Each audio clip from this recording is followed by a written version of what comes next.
శ్రీ గురుభ్యో నమః. శ్రీ మహాగణపతి నమః. మాస ఫలితాలు అంటే జనవరి నెల ఎలా ఉండబోతుంది అనేది చూద్దాం. జనవరి నెలలో ద్వాదశ రాశుల వారికి ఎలా ఉండబోతుందని తెలుసుకునే ముందు ముఖ్యంగా గ్రహ గతులు ఎలా ఉన్నాయనేది చూద్దాం. మనం చూసినట్లయితే రాహు తన యొక్క రాశి వచ్చేటప్పటికి మీనంలో సంచారం చేస్తున్నాడు. మీనంలో సంచారం చేస్తున్నటువంటి రాహు వచ్చేటప్పటికి రేవతి నక్షత్రం 4వ పాదంలో ఉన్నాడు. అలాగే గురువు వచ్చేటప్పటికి వక్రగతిన సంచారం చేస్తున్నాడు. డిసెంబర్ 31వ తారీఖుతో పురోగమన స్థితులకు మారబోతున్నాడు అన్నమాట. అశ్విని నక్షత్రం 4వ పాదంలో సంచారం అనేది జరుగుతూ ఉన్నది. అలాగే కేతువు వచ్చేటప్పటికి మనం చూసినట్లయితే కన్యా రాశిలో సంచారం జరుగుతూ ఉంది. కన్యా రాశిలో సంచారం చేస్తున్నటువంటి కేతువు వచ్చేటప్పటికి చిత్తా నక్షత్రం 2వ పాదంలో కేతువు యొక్క సంచారం అనేది జరుగుతుంది అన్నమాట. రవి మనం చూసినట్లయితే పూర్వాషాఢ నక్షత్రం ముందు మనం చెప్పాలి అంటే ధనుసు రాశిలో ఉంటాడు. జనవరి 15వ తారీఖున వచ్చేటప్పటికి మార్పు జరగబోతున్నది. మకరంలోకి మారుతున్నాడు. అలాగే శని వచ్చేటప్పటికి మనకు కుంభరాశిలో సంచారం జరుగుతుంది. కుంభరాశిలో సంచారం చేసినటువంటి శని వచ్చేటప్పటికి శతభిష నక్షత్రంలోనే సంచారం జరుగుతూ ఉంది. అలాగే మనం మిగతా గ్రహాలు అయినటువంటి కుజుడు చూసినట్లయితే మనకు ధనుసు రాశిలో సంచారం అనేది జరుగుతుంది. కుజుడు తన యొక్క మార్పు అనేది కూడా జరుగుతున్నది. కుజుడు బుధుడు శుక్రుడు కలిసి త్రిగ్రహ యోగంగా తయారవుతున్నది అన్నమాట. ఇది స్టార్ట్ అయ్యేది మనకు చూసినట్లయితే జనవరి 7వ తారీఖున ఒక గ్రహం వచ్చి మనకు వృశ్చికం నుంచి ఎప్పుడైతే మార్పు జరుగుతున్నదో జనవరి బుధుడు మార్పు అనేది కుజుడితో బుధుడు కలవటం అనేది జరుగుతున్నది. అలాగే 18వ తారీఖు శుక్రుడు కూడా వీరితో కలవటం అనేది జరుగుతుంది అన్నమాట. శుక్రుడు కూడా ధనుస్సు రాశిలో చేరబోతున్నాడు. అలాగే బుధుడు కూడా వచ్చేటప్పటికి ధనుస్సు రాశిలో చేరబోతున్నాడు అన్నమాట. ఇక్కడ మనం మేజర్ కాంబినేషన్స్ చూసినట్లయితే కంజంక్షన్స్ చూసినట్లయితే అంటే గ్రహ సంయోగం చూసినట్లయితే కుజుడు బుధుడు శుక్రుడు అన్నమాట. బుధుడు శుక్రుడు శుభగ్రహాలైనప్పుడు వృశ్చిక రాశిలో సంచారం చేస్తున్నప్పుడు చాలా యోగ్యాన్ని ఇవ్వగలుగుతారు అన్నమాట. వీళ్ళిద్దరు కలిసి బుధుడు శుక్రుడు కలిసి జనవరి 7వ తారీఖు వరకు కలిసి ఉంటారు. అలాగే వీరు ఎప్పుడైతే ఈ యొక్క 3 గ్రహాలు కలవబోతున్నాయో అంటే జనవరి 7వ తారీఖు 18వ తారీఖు తర్వాత వచ్చేటప్పటికి శుక్రుడితో కుజుడు బుధుడు కాంబినేషన్లోకి వస్తున్నారు అన్నమాట. కుజుడు మనం జ్యోతి అంటే గ్రహ సంచార రీత్యా మనం చూసినట్లయితే ధనిష్ట నక్షత్రంలో మూల నక్షత్రంలో సంచారం అనేది జరుగుతుంది. ధనుస్సు రాశిలో సంచారం అనేది జరుగుతుంది అన్నమాట. అలాగే మిగతా గ్రహాలు చూసినట్లయితే బుధుడు కూడా వచ్చేటప్పటికి మనకు జ్యేష్ఠ నక్షత్రంలో సంచారం చేస్తున్నాడు. శుక్రుడు యొక్క మార్పు వచ్చేటప్పటికి అనురాధ నక్షత్రంలో ఉన్నాడు అన్నమాట. అనురాధ నక్షత్రంలో సంచారం అనేది జరుగుతున్నది.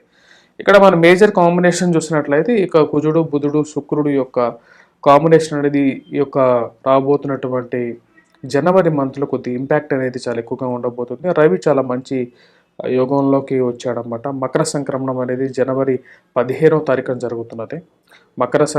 మకర రాశిలోకి రవి సంక్రమణం చేయబోతున్నాడు అన్నమాట. అంటే మనకు జనవరి 15వ తారీఖు మనకు వచ్చేటప్పటికి మకర సంక్రమణం అంటే మనకు మకర సంక్రమణం మకర సూర్యుడు అన్నమాట. అంటే మనకు ఉత్తరాయణంలోకి రాబోతున్నటువంటి సూర్యుడు అన్నమాట. మకర సంక్రమణం అనేది పుణ్యకాలంగా కూడా చెప్పడం జరుగుతుంది. జ్యోతిష్యరిస్తేనే కదా మన మకర సంక్రాంతి అనేది మనకు తెలుగు ఇళ్లలో అంటే ఆంధ్ర తెలంగాణలో మరియు అలాగే సౌత్ స్టేట్స్లో ముఖ్యంగా తమిళనాడులో కూడా చాలా విశేషంగా జరుపుతారన్నమాట.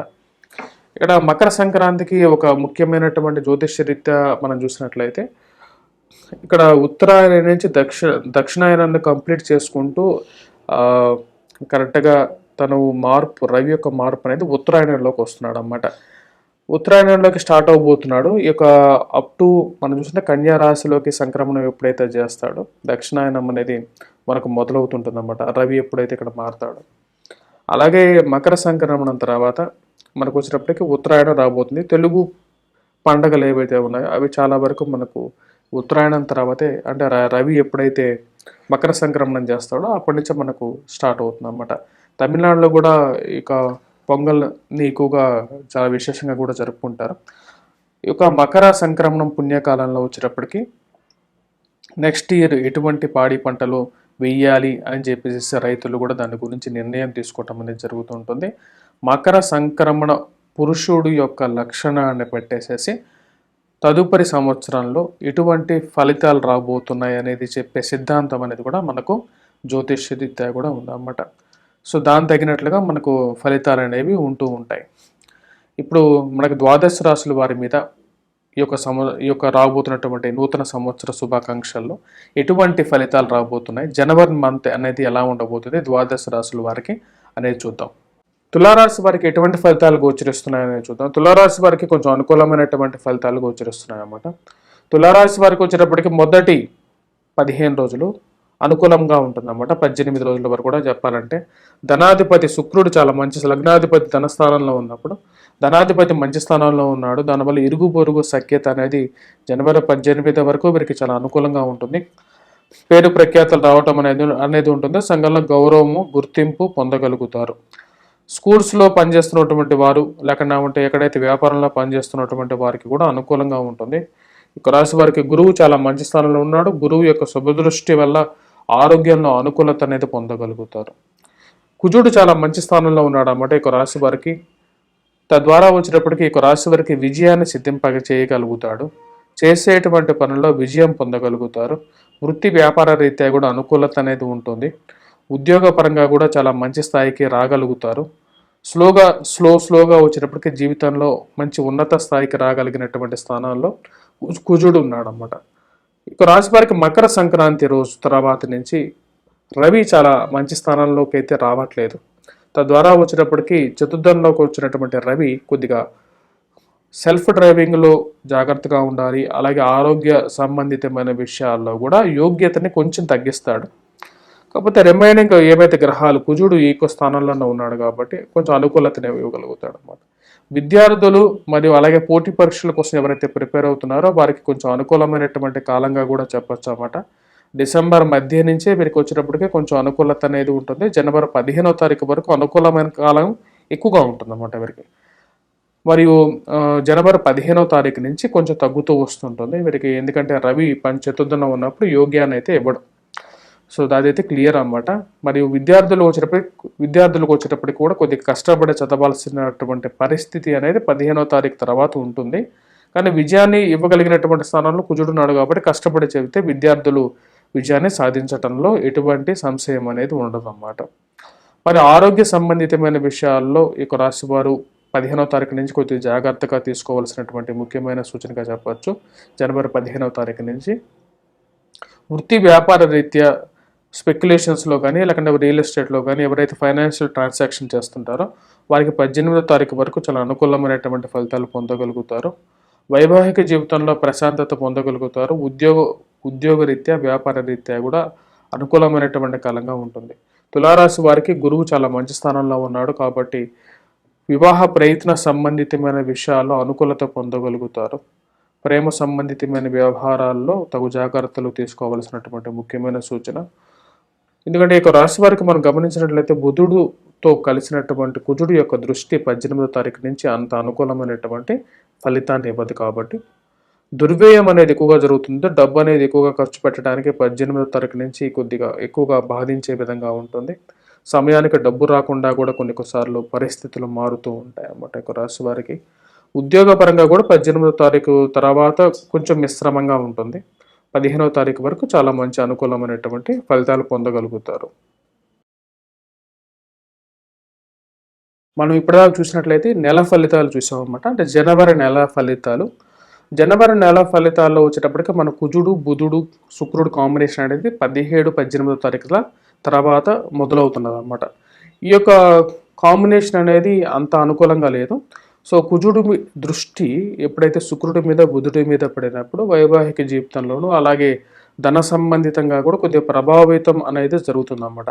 సో కాబట్టి ఈ నెలలో చేసుకోవాల్సినటువంటి ఎటువంటి రెమెడీ చేసుకోవచ్చు అనేది మనం చూద్దాం. మనం చూసినట్లయితే ఈ యొక్క నెలలో వచ్చేటప్పటికి ముఖ్యంగా చేసుకోవాల్సిందే మనం శుక్రుడికి బుధుడికి సంబంధించినటువంటి రెమెడీ చేసుకోవాలన్నమాట. లక్ష్మీదేవి యొక్క పరిహారం అనేది చూసుకోవాలి. ఫ్రైడేస్ స్పెషల్గా వచ్చేటప్పటికి లైట్ కలర్ డ్రెస్లో ఉంటే అనుకూలత అనేది పొందగలుగుతారు. అండ్ వైట్ కలర్ డ్రెస్సెస్లో ఉండాలన్నమాట. లేని పక్షంలో తెల్లటి పూలతో అమ్మవారిని లక్ష్మీదేవిని ఫ్రైడేస్ పూజించడం అనేది మంచి అనుకూలమైనటువంటి ఫలితాలు ఇస్తుంది. అలాగే బుధవారం పూట స్పెషల్గా చెప్పాలి అంటే గ్రీన్ కలర్ డ్రెస్ అనేది అనుకూలమైనటువంటి ఫలితాలని ఎక్కువగా ఇస్తుంటుంది అన్నమాట జనవరి నెలలో. అలాగే వాటితో పాటు దుర్గాదేవిని పూజించడం, అలాగే శ్రీ లక్ష్మీనారాయణ స్వామిని అధికంగా పూజించడం వలన అనుకూలమైనటువంటి ఫలితాలు అనేది ఈ యొక్క జనవరి నెలలో బుధుడు శుక్రుడికి బలపరుచుకోవాలన్నమాట. తద్వారా అనుకూలమైనటువంటి ఫలితాలు పొందగలుగుతారు. మా యొక్క ఛానల్ని సబ్స్క్రైబ్ చేయండి.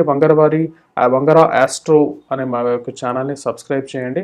వంగరవారి.com అనే యొక్క ఛానల్ని కూడా మా యొక్క వెబ్సైట్ కూడా ఉందన్నమాట. మా యొక్క వెబ్సైట్ కూడా విజిట్ చేయండి. బ్లాగ్ కూడా రాస్తుంటాను. బ్లాగ్లో కూడా కొన్ని ఆర్టికల్స్ ఉంటాయి, మీరు చూడొచ్చు అనుకూలమైనటువంటి ఫలితాల కోసం. మరియు అలాగే మీ యొక్క సొంత జాతకం గురించి తెలుసుకోవాలంటే కూడా మమ్మల్ని సంప్రదించండి. స్వస్తి. Please do subscribe and share.